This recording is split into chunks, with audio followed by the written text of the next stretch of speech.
This antique Bill Hook Machete was won at a farmer's estate sale auction.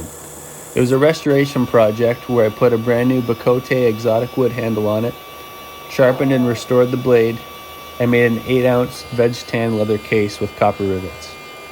I decided to test the blade by chopping down a 3-inch cedar tree. It worked really well. This Bill Hook Machete is available at www.horsfieldknives.com. Go check it out.